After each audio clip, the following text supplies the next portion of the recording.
Hello, thank you to the AVM 25 organizer and participants. I am Aisha Bashir Ololade, and I will be presenting on behalf of my co-author and colleagues. Today, I'll briefly describe a pathway to turning evidence about water pollution risk into community-led action in Igangan, Oyo State, Nigeria. Igangan is a rural landscape where repeated farmer pastoralist conflicts have disrupted livelihoods and changed land use.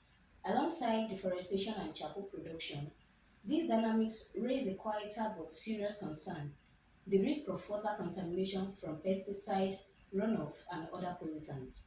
While we lack direct published water quality data from Igogo itself, studies from Oyo State and neighboring regions have detected residues such as glyphosate and atrazine in soil and surface water, evidence that risk is real and plausible in similar contexts.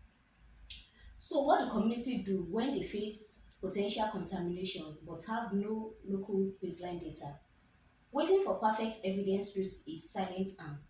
Our approach is pragmatic.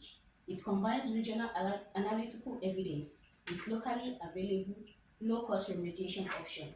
In particular, biomass-derived sorbents or biochars, and co-design a plan with communities so action is both evidence-informed and socially acceptable.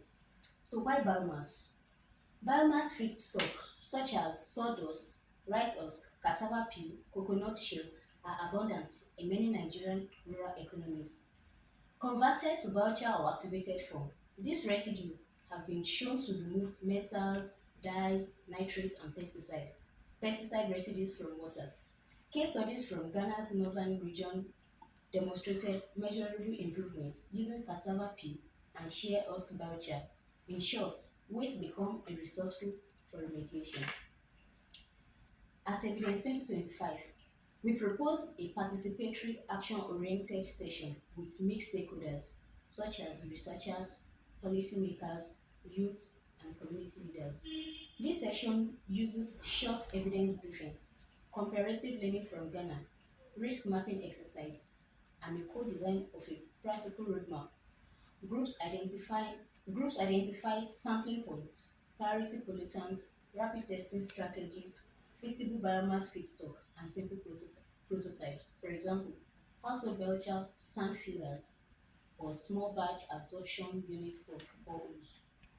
What we aim to produce is immediate and usable: a shared understanding of likely risk, a draft roadmap for baseline testing, a short list of locally available biomass options for pilot trials, and 3 to 5 evidence-informed strategies that communities can implement. We also ask participants to commit to short 90-day micro-actions such as training a pilot voucher filter or initiating a partnership with a local laboratory for confirmatory tests. Example strategies include forming participatory water sampling team, training household level voucher filter, partnering with regional labs for confirmatory analysis, and engaging local policymakers to ensure biomass valorization and charcoal practices. In closing, translating evidence into action means moving beyond paper to community grounded pilots that are low cost, scientifically credible, and socially co-owned. Igogo is our focal example, but the framework is replicable across other conflict affected landscapes in Africa. We invite researchers, funders, and community partners to collaborate on rapid pilot and monitoring that protects health while creating value for waste. Thank you. We look forward to sharing the session outcome and supporting community-led remediation efforts.